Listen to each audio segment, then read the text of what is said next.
One follow-up? Ma'am, follow-up lang po, since you mentioned na President Ferdinand Marcos, you don't remember at all him discussing with you kung ano yung platform niya when he run for the presidency. Pero kayo po ba, did you insist na parang sa part ninyo, this is what you want for the country? Yes. Yes. Oo. Sa kanya or sa tao? Sa kanya po, nung nagdi-discuss kayo na dapat po may plataforma tayo. Kasi naman, di ba, ang expectation mo, pag tumakbo yung tao, meron siyang sinasabi na gagawin niya.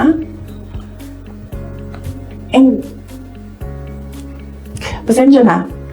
Pero nung nakaupo ako doon at the time, hindi ako nakikinig sa kanya. Ang naririnig ko lang, sama-sama tayong babagong muli. Apparently, yun lang yung naririnig ko. And when you say, sama-sama tayong babangon muli, you will do something to make this country the best that it can be. Kasi sama-sama tayong babangon muli, di ba? So, ibig sabihin, walang maiiwan. But apparently, madami ang naiiwan ngayon. Yun lang naririnig ko. Ngun. Ang mali ko ata is nag-assume ako na when you say, sama-sama tayong babangon muli, nagawa ka ng mga bagay para sa bayan at para sa taong bayan.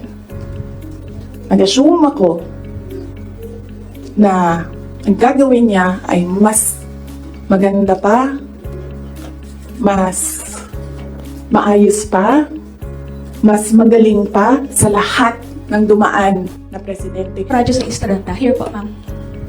Yes, ma'am.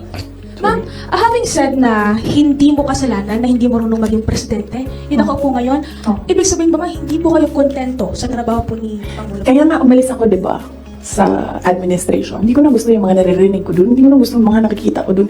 Kayo, kung gusto nyo ng pera, natatakot kayo, kayo lang. Huwag nyo na ako isali. The reason why, noong 2016, ito, sidebar na lang ito, nito kasali lang, ito tayong tatagal nito. Huwag na yan.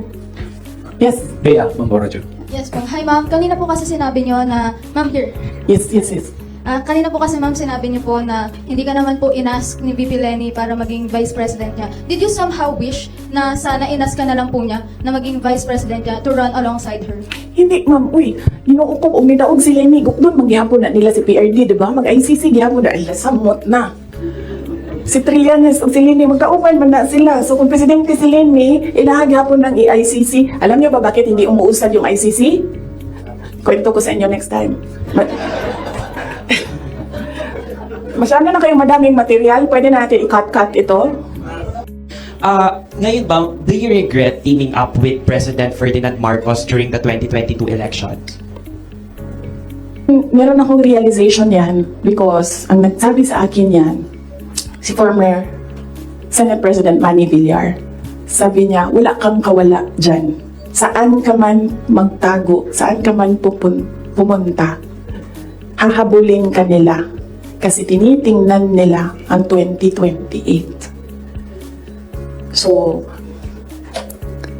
I don't regret running for Vice President. Kasi imagine nyo, kung mayor ako, tapos hinahabol nila ako ngayon. Diba? Napakadali nila ako i-suspend. Napakadali nila ako kasuhan. Napakadali nila ako tanggalin sa pwesto as mayor. Ngayon, hindi nila ako matanggal.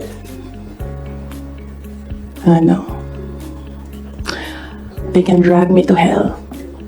Pagdating nila dun, ako pa rin yung presidente ng impyerno.